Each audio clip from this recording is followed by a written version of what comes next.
Jangan kita kelewat benci sama seseorang. Kita nggak tahu, kali akhir hayatnya berubah. Mungkin dia mencapai jenjang kewalian yang tinggi di sisi Allah Subhanahu wa taala. Ya Rabbi salli ala nabi man ja'ana birrisalah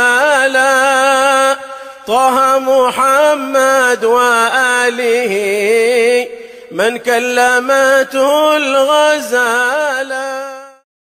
Itu Nabi Isa itu beliau dicaci maki. Dianya dicaci, ibunya dicaci, udah selesai begitu. Apa jawaban beliau? Syukran, jazakallah khair. Terima kasih. Jazakallah khair, semoga Allah membalas engkau dengan kebaikan. Itu kaum Hawariyin di sekitarnya bilang, "Ya Ruhullah, kamu nggak dengar kamu dicaci maki oleh mereka?" Maka dijawab, "Hadza, yang kamu bilang mencaci maki, dia bukan mencaci maki saya. Dia itu nyumbang buat saya. Hadza anfaqa ma indah. Wa anfaqtu ma indi." Dia nyumbang, kebetulan yang dia sumbang apa yang dia punya. Yang dia punya cacian makian, dan yang saya punya doa, syukur, terima kasih. Masing-masing menginfakkan apa yang dia punya. Wa kullu ina'in billadzi fihi yandahu. Setiap wadah memercikkan isinya. Yang isinya susu keluar susu. Tapi isinya comberan, kotoran, ya keluar comberan, kotoran. Masing-masing wadah memercikkan isinya. Ini nih kisah Nabi Isa, kita lihat pada diri guru kita Al-Habib Abdul Qadir bin Ahmad As-Saggaf. Di majelis tahu-tahu ada penyusup masuk dengan jenggotnya yang lebat. Dia masuk ke tengah-tengah majelis langsung mencaci maki. Dicaci maki, Habib Abdul Qadir dicaci maki, Habib Abu Bakar Masyhur ada di situ caci maki semuanya. Dia nistakan majelis, rumahnya orang, acaranya orang. Dia caci maki. Udah selesai, jalan begitu. Al-Habib Abu Bakar geram, marah. Al-Habib Abdul Qadir cuma bilang syukran, jazakallah khair. Kalau sudah majelis kita udah selesai, nggak perlu ditambahin apa-apa lagi. Tutup majelis. Besok malamnya Habib Abu Bakar Masyhur datang ke Habib Abdul Qadir, bawa map, bilang, "Ya Habib, naam ya Abu Bakar, coba tolong lihat ini." Tanya, "Apa ini?" "Ini jawaban untuk menjawab fitnah dan tuduhan orang yang menistakan majelis kita kemarin. Ini jawaban dari Quran, dari hadis, dari pendapat ulama." Langsung saya begadang malam-malam tuh bikin kitab untuk ngejawab tuh orang. Habib Abdul Qadir bilang, "Ya Abu Bakar, orang yang kemarin udah saya jawab." "Loh, sudah Habib?" "Sudah. Udah bikin jawabannya, sudah. Saya udah bikin jawabannya, udah saya serahkan ke dia." "Mana ada?" "Langsung di majelis." "Apa jawabannya?" Saya bilang syukran. Saya bilang terima kasih. Itu jawaban saya. "Kenapa kurang jawaban saya?" "Itu udah lebih dari jawaban." Diam Abu Bakar. "Khalas, cukup. Saya udah ngasih jawaban ke dia, itu udah lebih dari segalanya, lebih dari kitab, lebih dari buku." Kenapa jawabannya? Praktek akhlak. Praktek akhlak. Mana tuh orang? Kita nggak kenal. Dulu juga nggak ada orang yang tukang provokator, tukang nyebar-nyebarin begitu. Nggak ada yang nyebar-nyebarin begitu. Subhanallah. Kita nggak kenal, kita nggak tahu. Itu orang Padang, sebutan Habib Abdul Qadir sampai sekarang masih disebut. Sampai ini malam, wa ila yaumil qiyamah bakalan disebut. Zamannya Nabi Muhammad, emang nggak ada orang yang tukang caci maki Nabi? Banyak. Syair dibuat, digubah untuk mencaci Nabi Muhammad. Tapi sahabat Nabi bukan orang provokator yang dengan dalih membela Nabi, menyalin itu tulisan, terus dibawa ke Nabi, disebarin kemana-mana untuk provokasi umat. Enggak, dibiarin, enggak dibawa, enggak diulang, enggak disebut. "Rasulullah, ada orang buat syair mencaci engkau, ini bunyi syairnya," diapalin.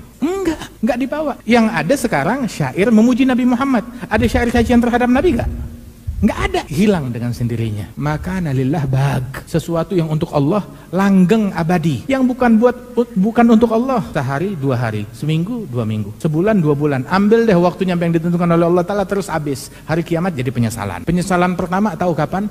Saat rohnya di tenggorokan. Penyesalan kedua saat dia masuk dalam lubang kuburnya. Penyesalan ketiga saat dia menghadap hari kiamat kepada Allah Subhanahu wa taala. Dan sebelum itu semuanya, bala, masaib, kesulitan, hatta mengucap kalimat la ilaha illallah akhir hayat belum tentu bisa. Biasanya seperti begitu.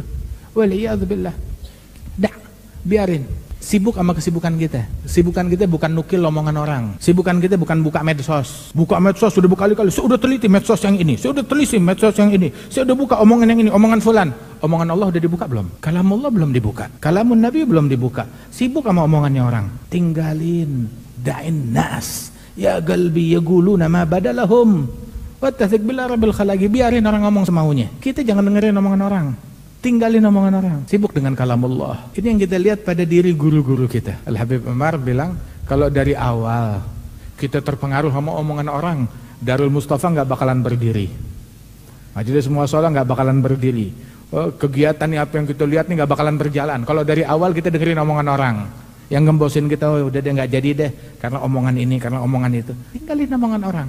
Cari ridhonya Allah Subhanahu wa taala. Idzal ladzi bainaka wa bainahu adawatun ka'annahu waliyyun hamim. Ketemu sama orang yang anti sama kita, bersifat dengan akhlak yang luhur yang mulia. Bagaikan itu orang yang kita temui bagaikan kawan sejati. Kita nggak tahu, kali akhir hayatnya berubah. Mungkin dia mencapai jenjang kewalian yang tinggi di sisi Allah Subhanahu wa taala dengan dia taubat kepada Allah Subhanahu. Jangan kita cemooh orang lain.